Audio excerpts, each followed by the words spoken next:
2020 में चाइना से एक तूफान शुरू हुआ जिसने देखते ही देखते पूरी दुनिया को अपनी चपेट में ले लिया। पूरी दुनिया को इस तूफान ने बेबस और लाचार कर दिया। किसी के पास इस तूफान का कोई हल नहीं था। पूरी दुनिया को इसने घर में घुसने पर मजबूर कर दिया।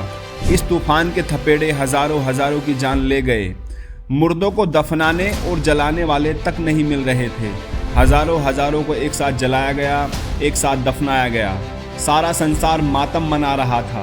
किसी को कुछ समझ नहीं आ रहा था। लेकिन धीरे धीरे इस तूफान का जोर कम हुआ। लोगों ने थोड़ी राहत की सांस ली। दुनिया के कुछ देशों को छोड़कर बाकी सब देश वापस उसी तरह से अपनी ज़िंदगी में मशगूल हो गए जैसे इस तूफान से पहले थे। वो भूल गए कि अभी कुछ टाइम पहले उन्होंने एक तूफान का सामना किया है। लेकिन ये तूफान एक बार फिर आ रहा है। अब की बार भी अपनी जन्मभूमि की तरफ से आ रहा है और इस बार ये तूफान अपने अब तक के सबसे भयानक रूप में आया है। इस तूफान का नाम है कोविड-19, जिसको हम कोरोना के नाम से भी जानते हैं। और इसका जो भयानक जानलेवा रूप है उसको ओमिक्रॉन के सब वेरिएंट BF7 नाम से पुकारा जा रहा है। चीन में अब तक इस वेरिएंट से लाखों जान जा चुकी हैं, लेकिन हमेशा की तरह चीन अपने आंकड़े छुपा रहा है। सड़कों पर लाशें भरी पड़ी हैं। अंतिम संस्कार के लिए लोगों की लाइन लगी हुई है। मरीजों से अस्पताल भरे पड़े हैं। अपनों के इलाज के लिए परिवार वाले डॉक्टरों से घुटनों पर बैठकर इलाज की भीख मांग रहे हैं। डॉक्टर भी बेबस हैं। वो भी उनके सामने घुटनों पर बैठकर माफ़ी मांग रहे हैं। वीडियो में आप देख सकते हैं अस्पतालों का हाल कैसा हो गया है। चारों तरफ मरीज ही मरीज हैं। चारों तरफ डर और खौफ का आलम है। सब बेबसी में मुब्तला हैं। किसी को कोई उम्मीद की किरण नज़र नहीं आ रही है। चीन के स्वास्थ्य अधिकारियों का कहना है कि देश में आने वाले कुछ महीनों में कोविड-19 से 80 करोड़ लोग संक्रमित हो सकते हैं और एक रिपोर्ट कहती है कि आने वाले कुछ महीनों में मरने वालों की संख्या चीन में लाखों हो सकती है। चीन ही नहीं, अमेरिका, जापान, दक्षिण कोरिया और पेरिस में कोरोना के मामले बढ़ रहे हैं। अमेरिकी अखबार वॉशिंगटन पोस्ट ने चीन में कोरोना की नई लहर को लेकर एक लेख प्रकाशित किया है।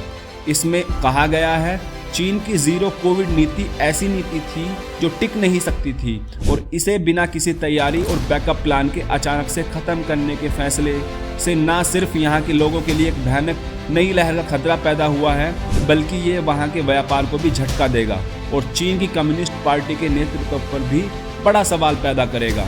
संभव है कि यह नया संकट पूरी दुनिया को हिला कर रख दे, जैसा कि वुहान में होने वाले आउटब्रेक ने 3 साल पहले पूरी दुनिया को ठप कर दिया था। चीन में जो होता है वो ज़रूरी नहीं कि बस चीन तक ही सीमित रहे। चीन में कोरोना के कहर से भारत सरकार भी सख्ते में आ गई है। मामले की गंभीरता को देखते हुए भारत के स्वास्थ्य मंत्रालय ने एक अधिसूचना जारी की है। प्रधानमंत्री नरेंद्र मोदी और उनके MP सब संसद में मास्क लगाकर बैठे दिखे, जिससे ये संदेश जनता के बीच जाए कि कोरोना अभी गया नहीं है, वो वापस आ रहा है। हमें सावधानी बरतने की एक बार फिर ज़रूरत है। दूसरी तरफ कांग्रेस की भारत जोड़ो यात्रा चल रही है।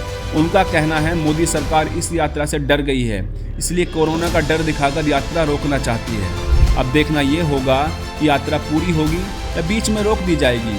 कोरोना आने वाले वक्त में हमें कैसे चुनौती देता है, ये तो आने वाला वक्त ही बताएगा। अब तक के लिए इतना ही। वीडियो अगर अच्छा लगा तो लाइक करें, चैनल को सब्सक्राइब कर लें। धन्यवाद।